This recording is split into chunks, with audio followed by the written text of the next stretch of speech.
हे aspirants, मैं आपका स्वागत करता हूं आपके अपने YouTube channel excellence AI education, your trusted companion for competition exams.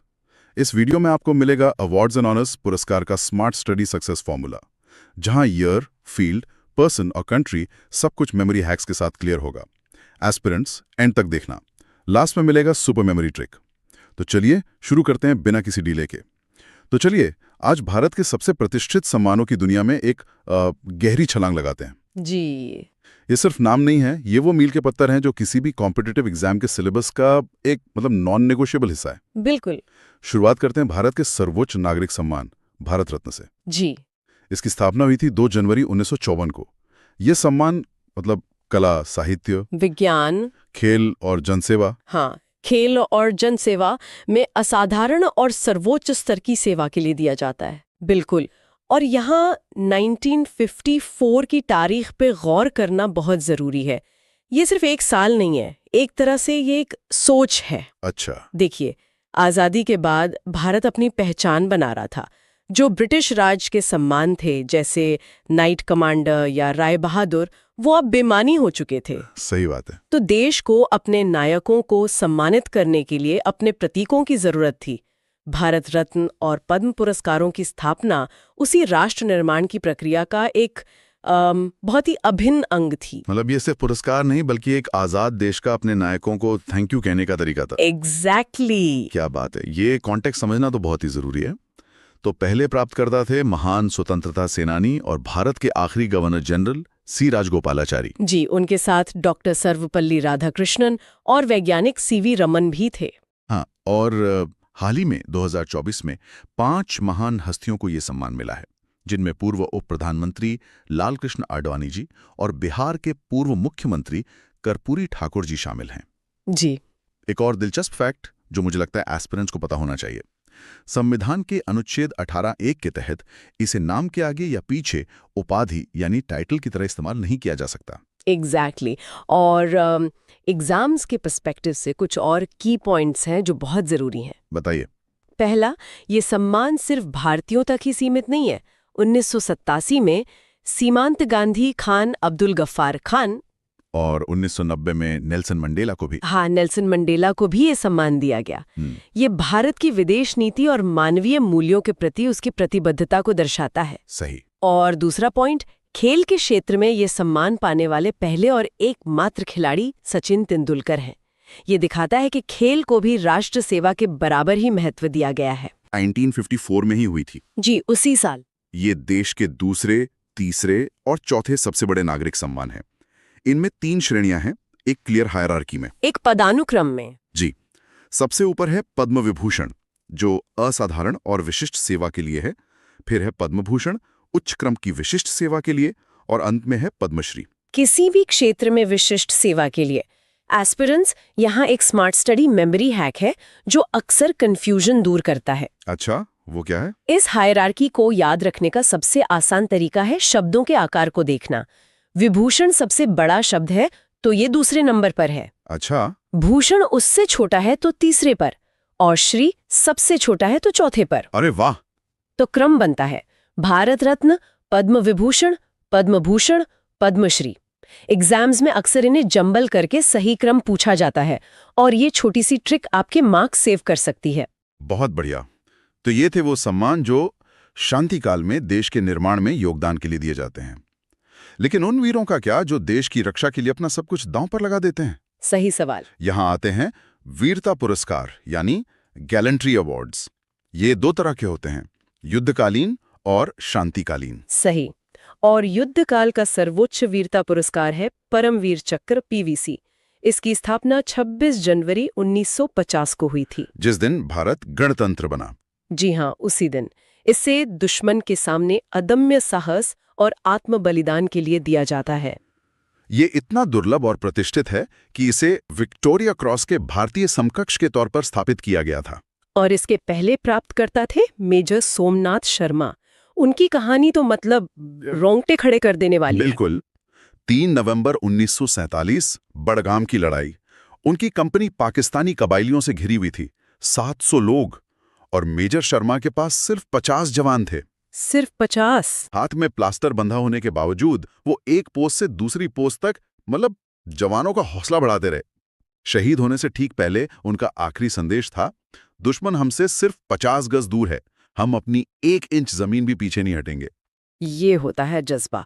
और ये जानना महत्वपूर्ण है कि अब तक सिर्फ 21 सैनिकों को ही परमवीर चक्र से सम्मानित किया गया है। सिर्फ 21? जी, ये संख्या इस सम्मान की गरिमा को दर्शाती है। एग्जाम ओरिएंटेड डेटा पॉइंट ये है कि कारगिल युद्ध के 4 नायकों को भी यह सम्मान मिला। कैप्टन विक्रम बत्रा? हाँ, कैप्टन विक्रम बत्रा, ये दिल मांगे मोड़, और ग्रेनेडियर योगेंद्र सिंह यादव, जो सबसे कम उम्र में ये सम्मान पाने वालों में से हैं। और शांतिकालीन? हाँ, शांतिकालीन वीरता का जो सर्वोच्च पुरस्कार है वो अशोक चक्र है। ये युद्ध के मैदान से बाहर, जैसे आतंकवादी विरोधी अभियानों में, असाधारण वीरता के लिए दिया जाता है। एस्पिरेंट्स एंड तक जरूर देखना, क्योंकि हर अवार्ड की डिटेल्स आपके कॉम्पिटिटिव एज को बढ़ाएगी। चलिए अब रणभूमि से निकलकर खेल, साहित्य और सिनेमा के मैदान में चलते हैं। जी। खेल जगत में भारत का सर्वोच्च सम्मान है मेजर ध्यानचंद खेल रत्न पुरस्कार।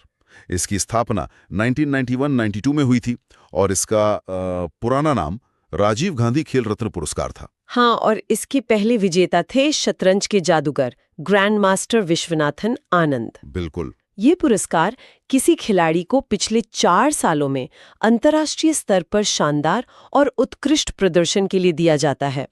लेकिन यहाँ एक बारीक अंतर समझना बहुत जरूरी है। अच्छा। यहीं पर अक्सर एस्पिरेंट्स गलती कर देते हैं। वो क्या है? देखिए, 3 पुरस्कार हैं जो अक्सर कंफ्यूज करते हैं। एक है मेजर ध्यानचंद खेल रत्न पुरस्कार, जो हाल के प्रदर्शन के लिए है, लेटेस्ट परफॉर्मेंस के लिए। जी। दूसरा है अर्जुन पुरस्कार, जो लगातार अच्छे प्रदर्शन के लिए, और तीसरा है ध्यानचंद पुरस्कार, जो खेल में आजीवन योगदान मतलब लाइफ टाइम कॉन्ट्रीब्यूशन के लिए है। अच्छा, तो ये तीनों अलग अलग हैं? बिल्कुल। और इन सबसे अलग है द्रोणाचार्य पुरस्कार। ये उन गुरुओं, उन कोचों को दिया जाता है जो पर्दे के पीछे रहकर चैंपियंस तैयार करते हैं।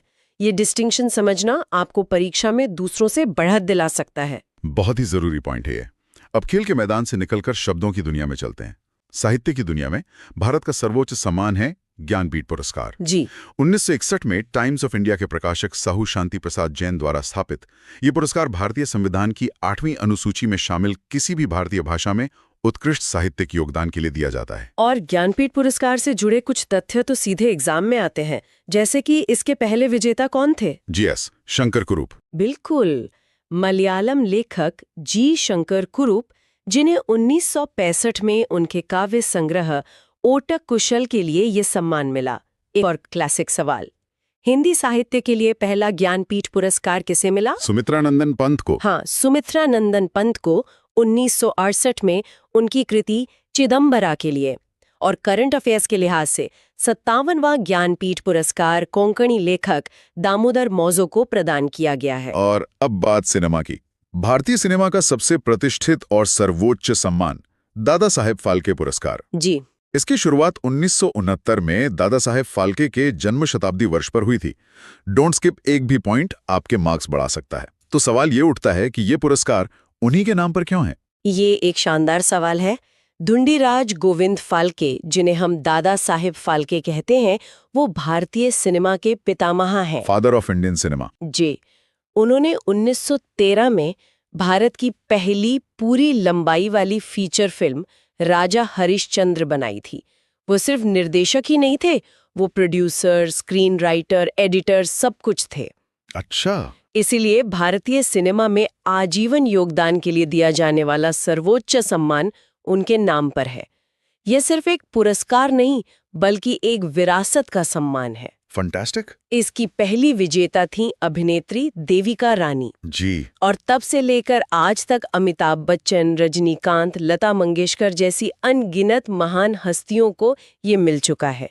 हाल ही में गुजरे जमाने की मशहूर अदाकारा वहीदा रहमान जी को 2021 के लिए ये सम्मान दिया गया है। जी बिल्कुल। हमने भारत के प्रमुख पुरस्कारों पर तो बात कर ली, अब कुछ अंतर्राष्ट्रीय पुरस्कारों पर नजर डालते हैं जो भारतीय एस्पिरेंट्स के लिए बहुत जरूरी हैं। हाँ, ये भी बहुत महत्वपूर्ण है। इसमें सबसे प्रमुख है नोबेल पुरस्कार।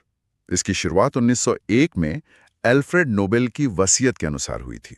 ये भौतिकी, रसायन, चिकित्सा, साहित्य और शांति के क्षेत्र में दिया जाता है। और 1968 में इसमें अर्थशास्त्र को भी जोड़ा गया था। हाँ, और भारतीयों के लिए गर्व का क्षण तो 1913 में आया, जब रविंद्रनाथ टैगोर को उनकी काव्य रचना गीतांजलि के लिए साहित्य का नोबेल पुरस्कार मिला। ये सिर्फ एक भारतीय की जीत नहीं थी, है ना? बिल्कुल नहीं, वो पहले गैर यूरोपीय थे जिन्हें ये सम्मान मिला था।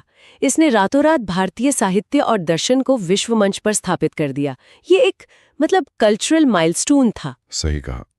भारतीय नोबेल विजेताओं को याद रखने का एक पैटर्न है जो काफी मददगार हो सकता है। जी, ग्रुपिंग करके।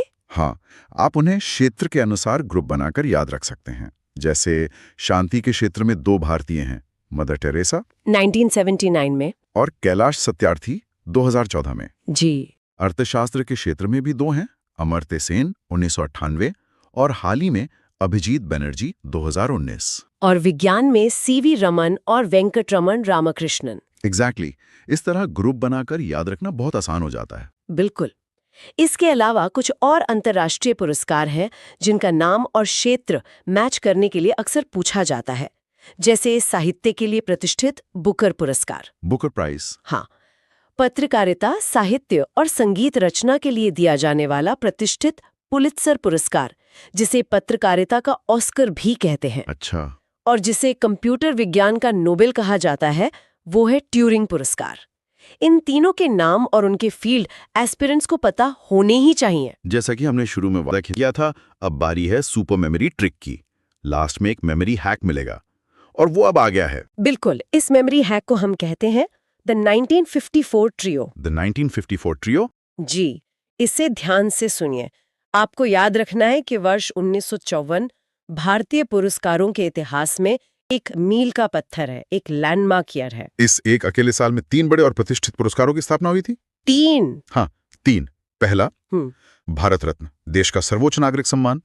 दूसरा पद्म पुरस्कार, जिसमें पद्म विभूषण, भूषण और श्री आते हैं। और तीसरा साहित्य अकादमी पुरस्कार, जो 24 भारतीय भाषाओं में साहित्य को बढ़ावा देने के लिए दिया जाता है। अरे वाह! तो जब भी परीक्षा में 1954 का जिक्र आए या इन तीनों में से किसी का स्थापना वर्ष पूछा जाए, तो इन तीनों को एक साथ याद करें। भारत रत्न, पद्म पुरस्कार और साहित्य अकादमी पुरस्कार, ऑल एस्टैब्लिश्ड इन 1954। ये आपके लिए एक गारंटेड सक्सेस फॉर्मूला है। बिल्कुल। पीडीएफ नोट्स और क्लास पीडीएफ आप हमारे टेलीग्राम चैनल से डाउनलोड कर सकते हैं। लिंक मैंने वीडियो के डिस्क्रिप्शन और पिन किए गए कमेंट में दे दिया है, इसलिए अभी नीचे दिए गए लिंक पर जाकर ज्वाइन कर लीजिए और पीडीएफ तुरंत डाउनलोड कर लीजिए। आज हमने उन सभी महत्वपूर्ण पुरस्कारों की बात की जो व्यक्तियों के महान योगदान को मान्यता देते हैं। लेकिन जाते जाते एक सवाल ये उठता है जी, क्या कोई भी पुरस्कार, चाहे वो कितना भी बड़ा क्यों ना हो, किसी व्यक्ति की पूरी विरासत या समाज पर उसके वास्तविक प्रभाव को पूरी तरह माप सकता है? और उन अनगिनत गुमनाम नायकों का क्या, जिनके योगदान को कभी कोई सम्मान नहीं मिला, पर उनका काम आज भी चुपचाप हमारे समाज को बेहतर बना रहा है, उसे आकार दे रहा है?